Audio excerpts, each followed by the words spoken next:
Hello বন্ধুরা, তোমরা সবাই কেমন আছো? আশা করি তোমরা সবাই ভালো আছো। আজকে করব আমি চিকেন পপকর্ন। তোমাদের আর কষ্ট করে কেএফসিতে গিয়ে চিকেন পপকর্ন কেনা লাগবে না, ঘরোয়া পদ্ধতিতেই করতে পারবে। তো আমি প্রথমে একটা সলিড চিকেনকে আমি ফিঙ্গারের মতন কেটে নিচ্ছি। এবার এটাকে আমি ছোট ছোট করে কেটে নেব। আমি এনে বেশি ছোট করিনি। এবার এর মধ্যে দিয়ে দিচ্ছি একে একে লবণ, লঙ্কার গুঁড়ো, আদা রসুনের পেস্ট, টমেটো সস, আর দিয়ে দেবো ম্যাজিক মশলা। তোমাদের কাছে ম্যাজিক মশলা না থাকলে ম্যাগি মশলাও দিতে পারো। এবার আমি এটাকে ভালো করে ম্যারিনেট করে নিচ্ছি।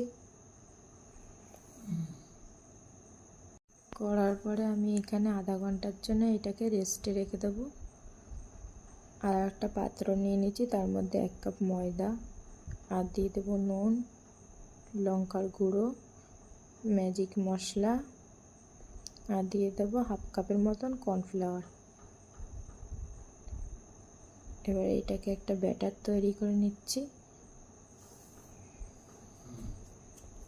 তো আমি ব্যাটারটাকে বেশি পাতলা করিনি, একটু ঘন করে রেখেছি।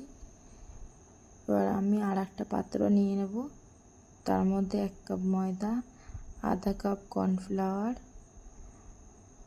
আর দিয়ে দেবো নুন, লঙ্কার গুঁড়ো, ম্যাজিক মশলা। তো আমার কাছে যেহেতু ব্রেড ক্রাম্বস ছিল না, ওই জন্য আমি এখানে ব্রেড ক্রাম্বসের মতন করে নিচ্ছি অল্প অল্প জল দিয়ে।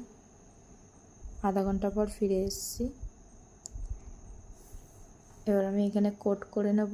প্রথমে ব্যাটারের মধ্যে করে নিয়ে তারপর ওই ব্রেড ক্রাম্বসের মতন করে রেখেছিলাম ওইটার মধ্যে কোট করে নিচ্ছি একে একে সব কটা।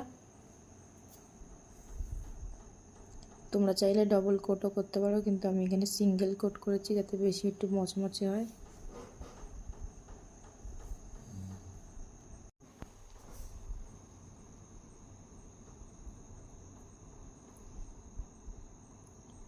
তো আমার এখানে সব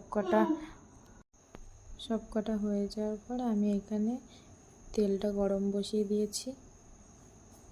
আমি এটাকে লো ফ্লেমে ভাজবো, বেশি হাই ফ্লেমে ভাজলে পুড়ে যাবে, ভেতরটা কাঁচা থাকবে। আর তোমরা এই আওয়াজটা শুনে নাও।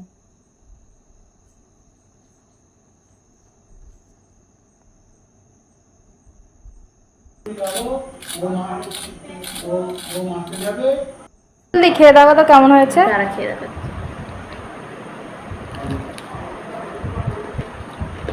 হেভি হয়েছে, একটু দেখিয়ে দাও কেমন কড়কড় হয়েছে। হেভি কড়কড় হয়েছে, জুসি হয়েছে ভেতরেরটা। কি হলো তো কেএফসির মতন পপকর্ন। টাটা।